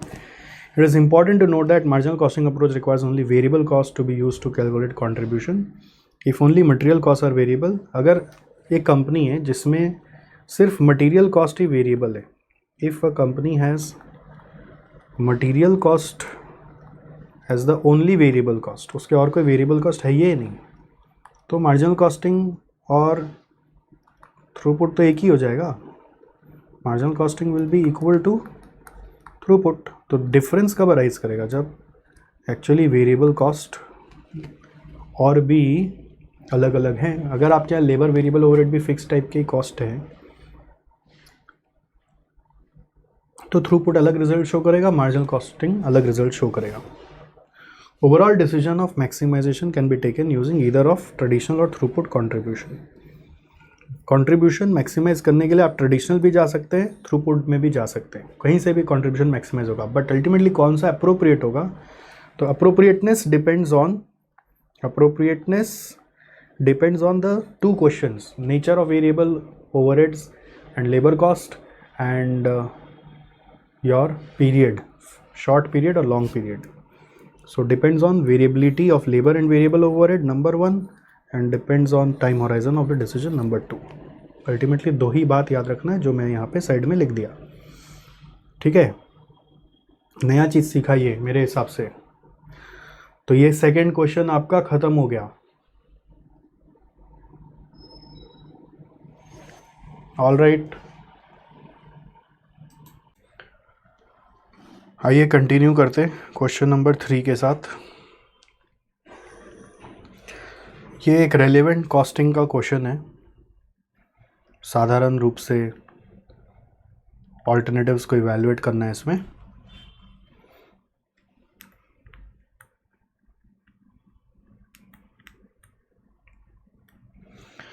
मुराद district cooperative bank MDCB was established in the year 1909. The 111-year-old district cooperative bank has become the oldest among the around 375 district banks in the country. Since MDCB was established more than a century ago, hence there has a traditional style of working, but bank now realize the need for change, especially in its products, to survive and sustain the existing customer base, even to grow further. In the recent meeting of top level management at MDCB, a major discussion took place regarding the functionalities of the bank account it offers to business customers. However, no resolution has been adopted, and similar agenda will be discussed again in the next board meeting. Summary from the discussion that took place at the meeting are as under. The executive head of the overall banking operation gave a briefing to board members about the existing features of bank accounts for business customers. He mentioned that currently bank charges rupees 2.362 plus taxes for each transaction at the branch, such as a deposit into account, withdrawal from the account, electronic payments and transfers. तो business customer से हर transaction का 2 रुपया charge किया जाता है, ठीक है। ये सब पॉलिसी होती है बैंकों की। बहुत सारे बैंकों ने रेवोल्यूशन लाया मार्केट में कि हम आपसे ट्रांजैक्शन का चार्ज नहीं लगाएंगे। पुराना ज़माना में करंट अकाउंट में लगता था, बट आप मिनिमम मुझे बैलेंस दे दो तो मैं उस फंड को यूज़ कर लूँगा, तो मेरा उससे कॉस्ट रिकवर हो जाएगा। वेयर एज इट्स कॉम्पिटिटर्स और newly designed commercial banks offer such transaction to the business free of cost. देखा। Further, recent market research suggests if MDCB does not revamp features of the bank account to business customers, then it will lose 15% of its existing business customers. तो ये first option है। Second, currently the bank pays interest at the rate 2% per annum to customer on any balance in the account and charge interest at the rate 14% per annum on overdrawn accounts. तो since ये interest देता है current account को भी, इसलिए charge लेता है। बहुत सारी बैंक क्या करने लगे, बोले हम इंटरेस्ट नहीं देंगे, चार्ज नहीं लेंगे करंट अकाउंट में। Anyways, currently the bank has a base of 18 lakh business customers who makes nearly 140 such transactions in a month period. Half of the business customers maintain the average credit balance of rupees 1,20,000 each, and the remaining half have overdrawn with an average debit balance of rupees 45,000 each. GM responsible for CASA operation, CASA मतलब होता है current account savings account, CASA का full form होता है current account savings account operation, suggested the rate of interest on credit balance shall increase by 1% per annum. अब ये नया suggestion आ गया GM, ये तो एग्जीक्यूटिव ऑफ ओवरऑल ऑपरेशन बोला, और ये GM बोल रहा है कि आपको क्रेडिट बैलेंस का जो 2% है उसको 3% बना देना चाहिए। And business customer shall be charge with the fixed annual account maintenance cost of rupees 3,000 taxes extra. Taxes extra मतलब टैक्स तो लेना है और गवर्नमेंट को देना है, तो वो अपना रेवेन्यू का पार्ट नहीं है। To be paid in monthly instalments in lieu of charges for transactions to increase the base of business customers by 10%। तो बोल रहे इससे 10% एक्स्ट्रा भी आ जाएगा, एनुअल चार्ज ले लो और क्रेडिट बैलेंस पर 1% एक्स्ट्रा दे दो। तीसरा, GM responsible for customer relation suggestion business customers shall not be charge for transactions and at same time no interest shall be paid on credit balance if any maintained by the business customer. यही होता है आजकल real world में, ना हम transaction का charge करेंगे, ना हम आपको कोई करंट अकाउंट पे बैलेंस पे इंटरेस्ट देंगे। If MDCB willing to increase business customers by 20%, इससे 20% कस्टमर बढ़ जाएगा। करना क्या है, advise the board of directors purely based on financial perspective whether to change the features of the account for a business customer or not, presume the tendency of both old and new customer regarding nature of balance and number of transactions expected to remain same। जो नए customer आ रहे हैं उनका भी जो average balance बताया ऊपर वह सेम ही रहेगा। इंटरेस्टिंग चीज़ क्या है, खाली फाइनेंशियल है। नॉर्मली एडवाइस में अपने फाइनेंशियल नॉन फाइनेंशियल दोनों इंक्लूड करते हैं, बट यहाँ सिर्फ फाइनेंशियल पे ही आपको सुझाव देना है। तो करना क्या चाहिए, ऐसे खाली मेरे साथ सॉल्यूशन देखने से कुछ नहीं होगा। करना क्या है, आपको अपने से वीडियो रोककर अटेम्प्ट करना है और फिर मिलाना है कि आपका काम मिस्टेक हो रहा है। Solution to question number 3।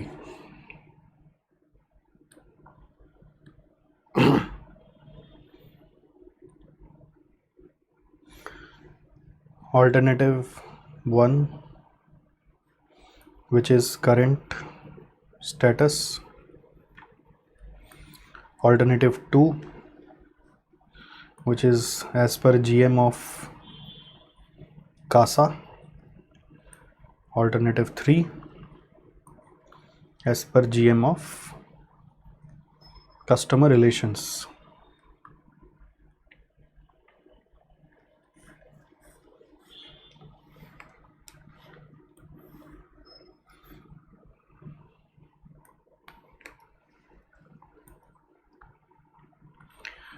Number of customers,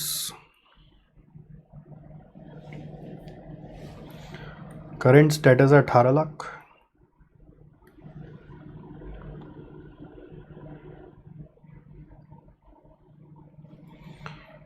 अगर करंट चलता रहा तो मार्केट लॉस्ट हो जाएगा 15% ऑफ 18 लाख का।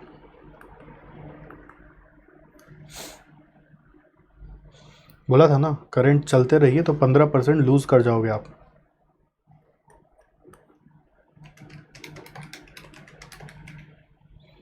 $270,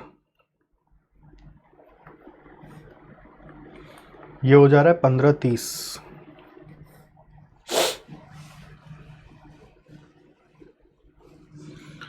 फिर यहाँ पर 18 लाख है, तो इसमें ऐड न्यू कस्टमर्स बोला है GM of CASA, market share बढ़ जाएगा 10% से, तो 10% ऑफ 18 लाख यानी 180, सो 1980 आ जाएगा। और यहाँ पे वो 20% से बढ़ा रहा है,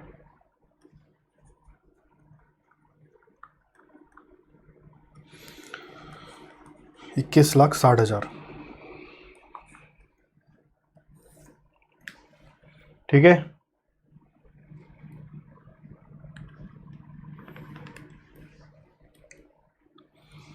now first is transaction charges collected. आपके जो कस्टमर्स हैं 15,30,000 हैं, महीने का 140 ट्रांजैक्शन करते तो साल का 12 इंटू ₹2 पर ट्रांजैक्शन। देखो क्या आ रहा है,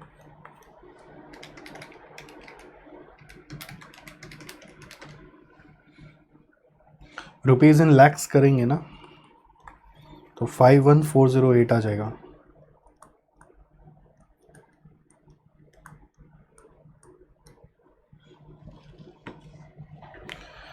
इधर में ये प्रपोज़ल क्या था, इस GM का प्रपोज़ल क्या था, ये बोल रहा है ट्रांजैक्शन चार्जेस आप एक एनुअल अमाउंट 3,000 रुपया बोल के ले लो, उसके बदले में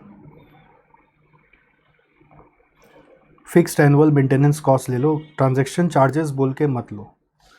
तो मैं यहाँ लिख रहा हूँ एनुअल मेंटेनेंस कॉस्ट लेने बोल रहा है, 3,000 रुपया पर एनम, तो इंटू 1980, तो ये आ रहा है 59,400।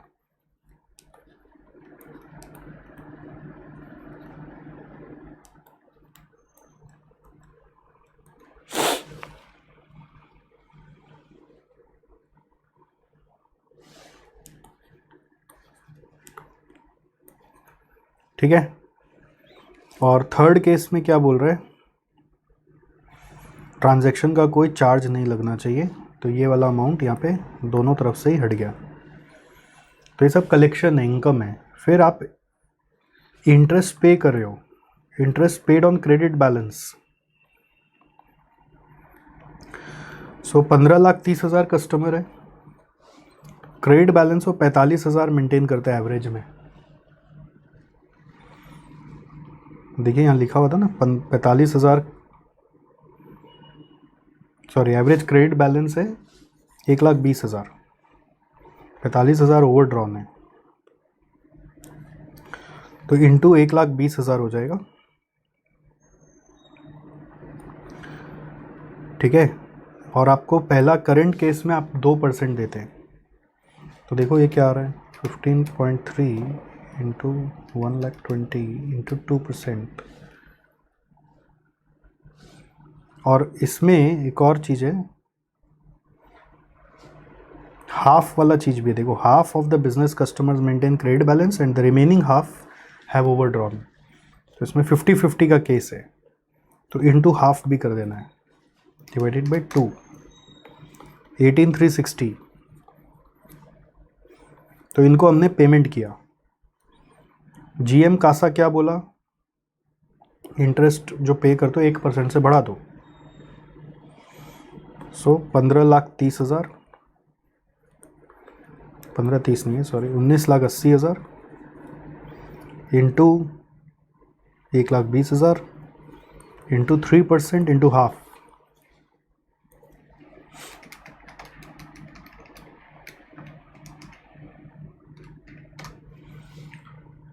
तो ये आ रहा है 35,640 लैक्स। और ये बोल रहा है न लेना और न देना, नील। और एक interest income on debit balance overdrawn, so वही आधा ग्राहक है 15,30,000 का इंटू 45,000, और हम लोग कलेक्ट करते हैं 14% से into half, so 1530 into 45 into 14% divided by 2, 48,195 income है, ये ऐड करना है।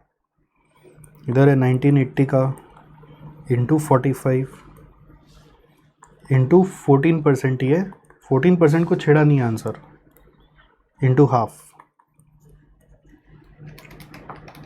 सो 1980 इंटू 45,000 इंटू 14% डिवाइडेड बाई 2,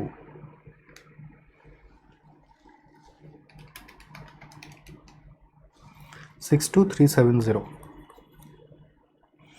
और इधर ग्राहक हो गए हमारे 21,60,000, 21,60,000, उसका 45,000 इंटू 14% इंटू हाफ,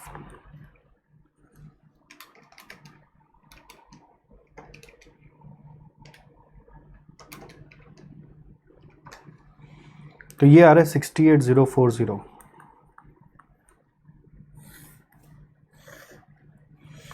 सो इससे आप नेट निकाल लीजिए।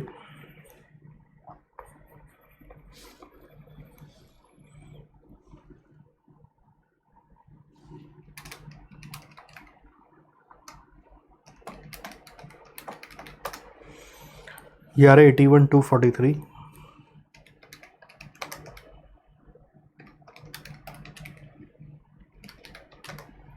ये आ रहा है 86,130,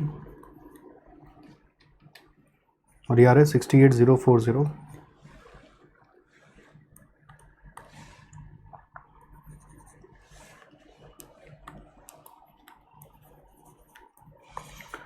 सो ये प्रपोजल आपका बेस्ट है।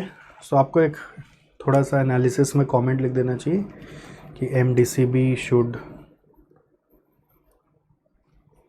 Select the suggestions of GM CASA. CASA is current account savings account to maximize its annual income. अब ये आप नहीं लिखेंगे इसका 1 मार्क कट जाएगा, खाली बेस्ट लिखने से मार्क्स नहीं मिलेगा, एक लाइन लिखना पड़ेगा इसको लेके, तब आपको इसका 1 मार्क मिलेगा।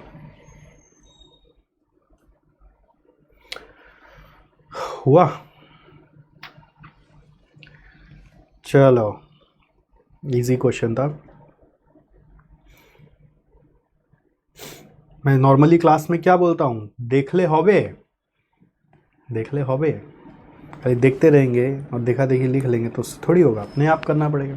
क्वेश्चन 4 आ गया, ये ओई से जुड़ा हुआ क्वेश्चन है। ओई का रिवाइज कॉन्सेप्ट आप लोगों को अलग से वीडियो में दे दिया गया है, याद है ना, latest updation by institute mat, तो उसके बेस पे आपको करना है। बट इसमें एक ही थोड़ा सा इंस्टीट्यूट ने अजम्पशन अलग ले लिया है कि नॉर्मली हम लोग सेटअप टाइम, जो पहले इंस्टीट्यूट के मैट में जो क्वेश्चंस था उसमें सेटअप टाइम को अनप्लैंड माना है, बट इस सोल्यूशन में सेटअप टाइम को प्लैंड मान लिया है। आइडियली जब वहाँ अनप्लैंड मान रहा था तो अजीब लग रहा था, तो हम लोग मान रहे थे कि जो इंस्टीट्यूट किया वही करो। इस सब में सेटअप टाइम को प्लैंड डाउन टाइम माना है, तो ये कन्फ्यूजन आ गया, क्या करें एग्ज़ाम में सर। मैं तो बोलता हूँ इंस्टीट्यूट को चिट्ठी लिखो, पहले क्लैरिटी ले लो और अजम्पशन लिख कर दोनों कराओ अगर समय हो हाथ में तो, या अजम्पशन लिख के ठीक से बता के आना कि अज्यूमिंग, देखो उससे क्या पता वो अल्टरनेटिव सोल्यूशन एक्सेप्ट कर ले। ठीक है, so light on power solution is producing laptop power adapters, charger using specially customized machine PA C12. The management at LPS is highly concerned with the productivity of such a machine because this machine is engaged in an activity which is constraint function, यानी bottleneck है वो। Management at LPS constitutes a lean team with the objective of identifying the various techniques which can be used to in order to enhance the overall productivity at LPS, including the PA-C12. PA-C12 is a human operated machine and took a standard time of 20 minutes to produce one adapter. So standard time per unit is 20 minutes. Up till now, LPS is working in 3 shifts in the day for 6 days a week. Each shift is of 8 hours with a lunch break of 30 minutes and 2 tea breaks of 15 minutes. तो 3 shift चल रहा है 6 days a week के हिसाब से। Each shift is of 8 hours with a lunch break of 30 minutes, 2 breaks of 15 minutes each. Shift change over time, इसी को लेके मैं बोल रहा था, शिफ्ट चेंज ओवर यही होता है ना, कई बार सेटअप टाइम होता है, इसको यहाँ पर प्लान्ड माना गया।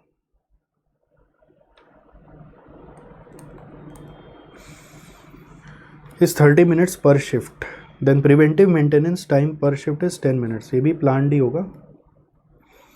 In a week, downtime was 6 hours, of which 5 were due to breakdown maintenance and remaining hour on account of power failure. So ये जो downtime है ये unplanned रहा होगा। So current scenario में क्या हुआ up till now, फिर प्रोडक्शन के बारे में बात करें तो अवेलेबल टाइम थोड़ा सा समझते हैं। पर शिफ्ट ही सोचते हैं, अगर पर डे सोचते हैं, पर डे 3 शिफ्ट है तो मतलब पर शिफ्ट निकालते हैं, बेटर होगा। सो पर शिफ्ट हम लोगों का 8 आवर्स शिफ्ट है, तो 8 × 60 ये हुआ 480 माइनस प्लैंड डाउन टाइम, जिसमें आ गया lunch break 30 minutes, tea break 2 × 15 30 minutes, change over, change ऐसे लिखा है shift change over time, space देना था ना, shift change over time is equal to 30 minutes, preventive maintenance time is equal to 10।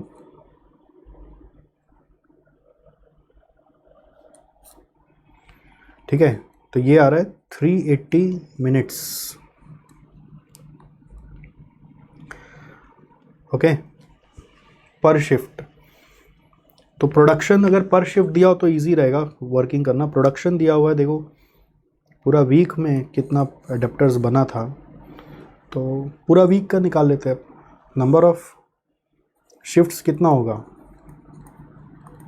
क्योंकि डाउन टाइम भी आपका वीक का ही दिया हुआ है ना, तो number of shifts per week अगर निकालें तो दिन का 3, 6 दिन का 18, so total productive time available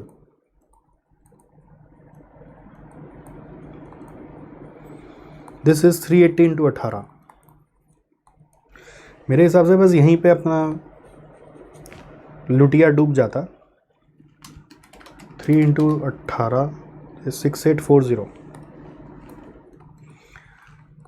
फिर अब इसमें से आपको अनप्लैन्ड डाउन टाइम माइनस करना होगा। अनप्लैन्ड डाउन टाइम आपका ब्रेकडाउन का 5 आवर्स, जितना अलग अलग करेंगे उतना अच्छा है, नेक्स्ट पार्ट में भी इजी होगा। पावर फेलियर 1 आवर, तो ये हो गया 6 आवर्स इनटू अगर आप 60 करेंगे तो this will become 360 minutes.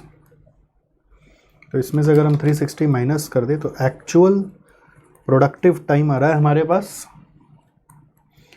6840 minus 360, 6480।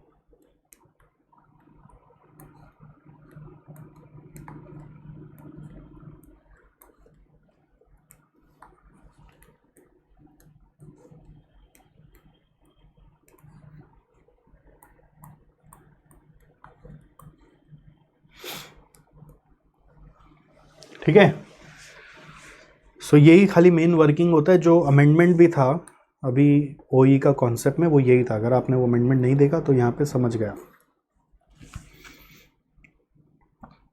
Next quantity produced है 306, उसमें से 290 क्वालिटी स्टैंडर्ड्स मीट किया, तो इससे आपका बाकी 2 रेशियो निकल जाएगा। फिर towards lean and way forward एक नया सिनेरियो क्रिएट कर रहे हैं। ये अप टिल नाउ सिनेरियो है, ये नया सिनेरियो है, इसको बोल्ड होना चाहिए था। In order to enhance the productivity of PA-C12, management at the advice of lean team decided to apply TPM, a 3-member TPM team, which is part of lean team specifically designated for PA-C12. As a result of efforts, shift changeover time was reduced to 20 minutes.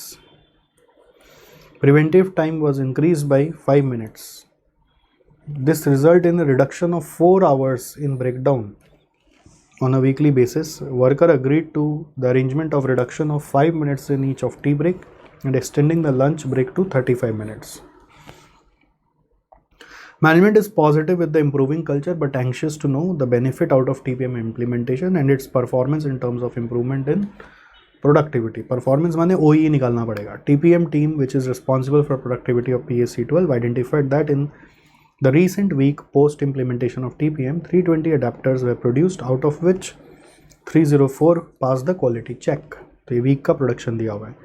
पहला सवाल, OE is the cornerstone of implementing TPM in light on power solution, explain। तो basically अब ये सब question आ जाए तो क्या लिखे, तो इसमें व्हाट इज TPM थोड़ा सा बता दीजिए, फिर व्हाट इज OE बता दीजिए, फिर OE का पूरा फॉर्मूलाज बता दीजिए, फिर उसका इंटरप्रिटेशन बता दीजिए। वो नाकाजिमा याद है आपको कि 90, 95, 99 तीनों मिला के 85% होना चाहिए।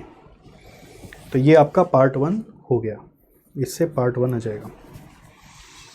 ठीक है, और एनालाइज करना है performance using a relevant approach, मतलब वही निकाल के आपको चेक करना है कि क्या सोचा था और क्या हुआ। ठीक है, सो बहुत इजी हो गया है। सो पहला केस में मैं कर देता हूँ, थोड़ा सा आपका सजा देता हूँ। जैसे एक अप टिल नाउ वाला में 2 वर्किंग होगा ना, वो मेन है कि आपका टोटल अवेलेबल प्रोडक्टिव टाइम कितना है, अवेलेबल प्रोडक्टिव टाइम कितना है, वो है 68, अभी निकाला ना हमने 40। फिर एक्चुअल प्रोडक्टिव टाइम कितना है,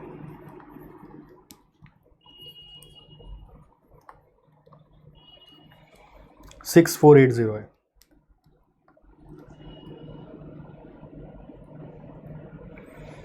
ठीक है, तो पहला आ जाएगा अवेलेबिलिटी रेशियो,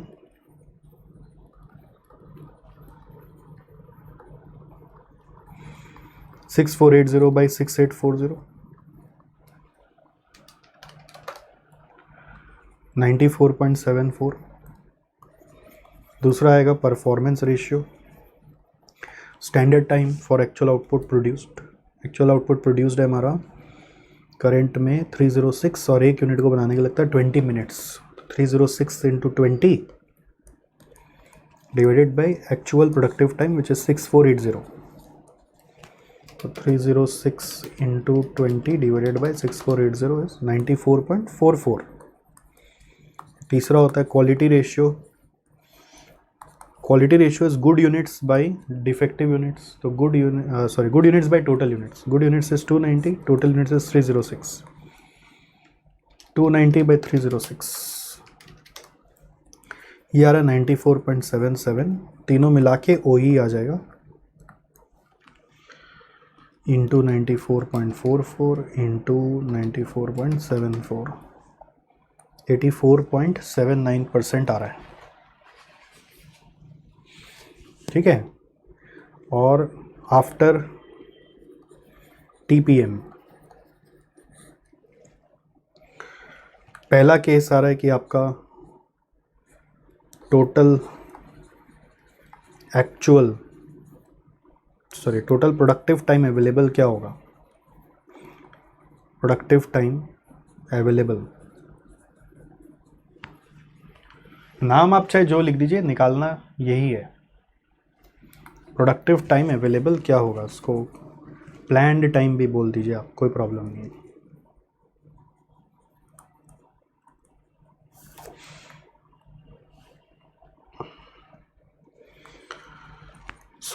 इसमें क्या चेंजेस आ रहा है आप देखो कि यहाँ पर टोटल टाइम अवेलेबल था आपका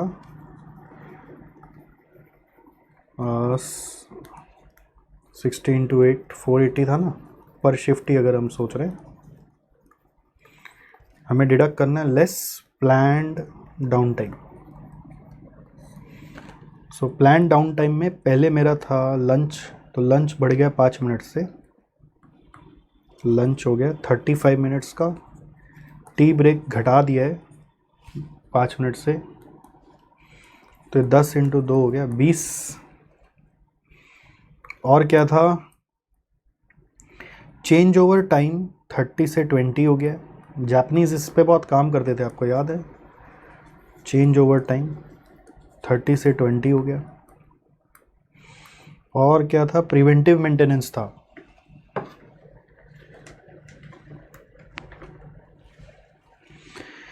प्रिवेंटिव मेंटेनेंस हमने 5 मिनट से बढ़ा दिया। ध्यान है आपको, प्रिवेंटिव मेंटेनेंस बोला था 5 मिनट से बढ़ा दो। तो पहले कितना था प्रिवेंटिव मेंटेनेंस, 10 मिनट था, 15 मिनट कर दो।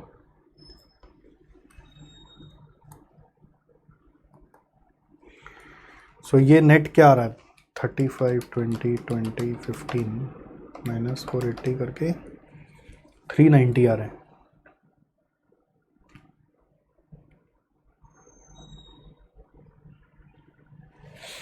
सही आ रहा है कि आप देखो,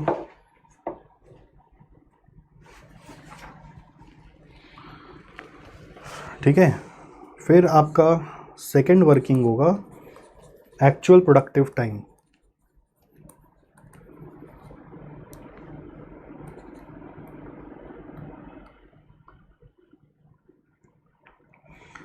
जिसमें हम वो 390 में से प्लान टाइम में से unplanned down time, planned productive time में से अनप्लान डाउन टाइम माइनस करेंगे।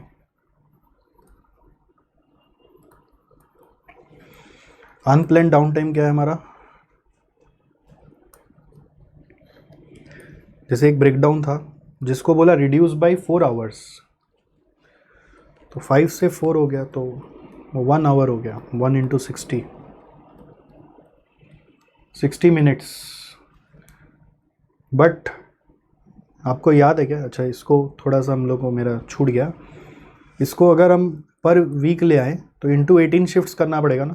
390 इंटू 18 7020 आ रहा है, ये आपका मिनट्स पर वीक आ गया।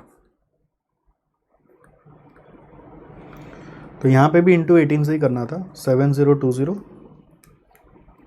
क्योंकि ब्रेकडाउन का टाइम जो है ना पूरा वीक का दिया हुआ था, आपको ध्यान हो।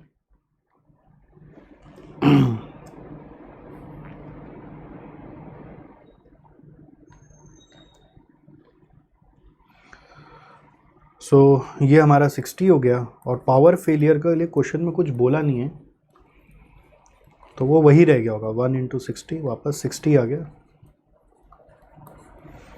तो ये 120 हो गया टोटल, और 70820 माइनस 120 करने से आ गया 6900।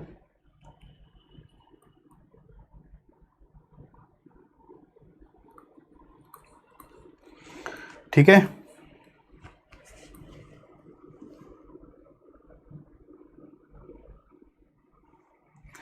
so now you can find the ratios. First is our availability ratio, which is 6900 by 7020. Second is our efficiency, that performance ratio. हमने नए सिस्टम में कितना यूनिट्स बनाया है, नए सिस्टम में हमने बना लिया है 320, तो 320 का 20 मिनट करके एक्चुअल प्रोडक्टिव टाइम है 6900। और तीसरा क्वालिटी रेशियो, 320 में से कितना एक्सेप्ट हो गया, गुड यूनिट्स था 304, तो क्वालिटी रेशियो हो जाएगा 304 बाई 320। तीनों से ओई आ जाएगा। ये आ रहा 98.29,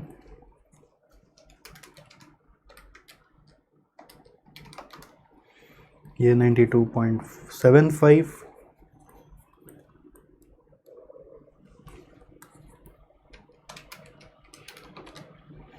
ये है 95। तीनों को मल्टीप्लाई करके आ रहा है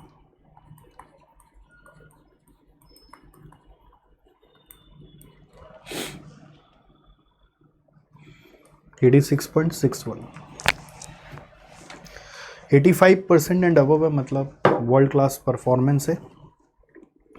अब आपको इंटरप्रेट करने बोला है, आंसर में बोला है एनालाइज करो, तो एनालाइज करते समय आपको पूरा लिखना पड़ेगा नाकाजिमा का रेशियोज़ के हिसाब से। सो एनालिसिस थोड़ा सा आप देख लीजिएगा कि करंट में जो था उससे बढ़ा, और इंडिविजुअली भी आप बता दीजिए कि आपका नाकाजिमा के हिसाब से वर्ल्ड क्लास परफॉर्मेंस लाने के लिए 85% है, जो प्रोपोज प्लान में तो आ रहा है, करंट में मार्जिनल डिफरेंस है। सो वर्ल्ड क्लास परफॉर्मेंस यहाँ पे है, बट आपको इंडिविजुअल भी कमेंट करना चाहिए कि परफॉर्मेंस रेशियो और क्वालिटी रेशियो अभी भी lower than the ideal rate है, मतलब ओवरऑल कमेंट करना है, एंड इंडिविजुअल रेशियोज का भी क्या इम्प्लीकेशन है उसको भी यूज़ करके कमेंट करना है। ठीक है, देखो इंस्टीट्यूट में फॉर्मूला चाहे जो भी लिखा हो, करना यही है। Okay, practice make a man perfect, और ये सब हो जाता है आराम से। ऐसे क्वेश्चंस आप मान लीजिए एग्जाम में 40-50 मार्क के तो मिलेंगे, जो आराम से आप पढ़ने लगोगे और होगा, पढ़ने लगोगे होगा। ओके, तो आप 20-30 मार्क के लिए थोड़ा सा तैयार रहिए, लेकिन उसका प्लेसमेंट कहाँ होगा वो कोई नहीं जानता है। फर्स्ट क्वेश्चन जो एग्ज़ाम का आता है उसको थोड़ा सा लास्ट की तरफ करने का कोशिश करिए, क्योंकि वो तो वैसे भी करना है, अच्छा है तो भी करना है, बुरा है तो भी करना है। फर्स्ट क्वेश्चन बहुत बार लेंदी क्वेश्चन होता है, तो उसके कारण बहुत टाइम चला जाता है, तो जो आता हुआ होता है वो छूट जाता है। तो इसलिए पहले बाकी क्वेश्चंस में से जो इजी लग रहा है उसको करते हुए बीच में कभी फर्स्ट कर लीजिए या लास्ट में कर लीजिए। प्रायोरिटी थोड़ा सा फर्स्ट का फर्स्ट मत रखा करिए। ठीक है, चलो guys, take care, I hope you are learning it. Bye bye, see you soon.